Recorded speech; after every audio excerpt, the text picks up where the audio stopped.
पण मध्यंतरीच्या काळामध्ये म्हणजे एकदा उद्धव बाळासाहेब ठाकरे यांची शिवसेना जी आहे आणि मनसे यांच्या चर्चा पुढे गेल्यानंतर मात्र शरद पवार असोत किंवा स्वतः संजय राऊत असो उद्धव ठाकरेंकडून त्यांनी बराच प्रयत्न केला असं कळतंय काँग्रेसला जवळ करण्याचा.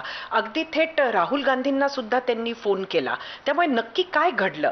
नाही, त्याच्याबद्दल मला कल्पना नाही की त्यांचं राहुलजींशी बोलणं झालं की नाही, पण आमच्याशी त्यांचं काही स्थानिक पातळीवरती बोलणं झालं नाही.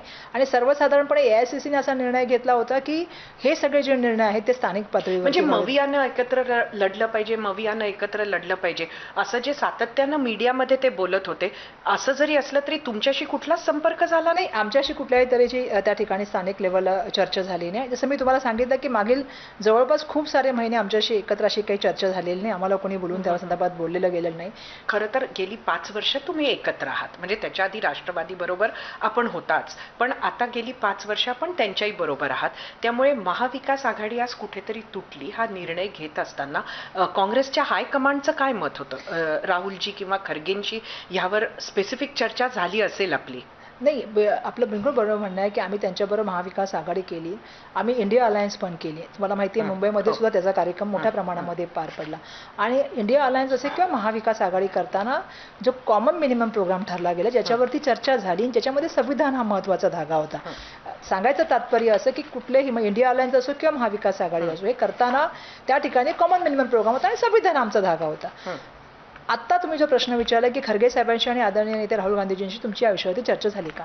बिलकुल या विषयावरती आमची चर्चा झाली होती. आम्ही 2 महिन्यापूर्वी आम्हा सगळ्यांना दिल्लीला बोलवलं होतं आणि दिल्लीला ज्यावेळी चर्चा झाली त्या चर्चेमध्ये सुद्धा त्यांनी विचारलं की काय परिस्थिती आहे. पण मधल्या काळामध्ये जसं मी तुम्हाला सांगितलं की त्यांच्या इतर पक्षांशी चर्चा चालू होत्या आणि त्यांची विचारसरणी ही आमच्या विचारसरणीशी कुठेही जुळणारी नव्हती.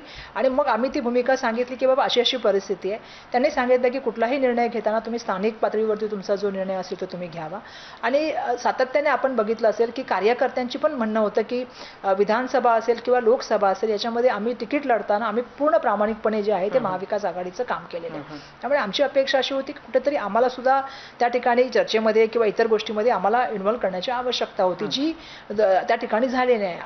त्यामुळे आम्ही असं सांगितलं की बाबा हा निर्णय घेत असताना आम्ही आमच्या कार्यकर्त्यांशी बोलू साहेब आणि मग तुमच्याकडे हा निर्णय घेऊ. त्याप्रमाणे जिल्हाध्यक्षांशी इतर पदाधिकाऱ्यांशी मी स्वतः चर्चा केली.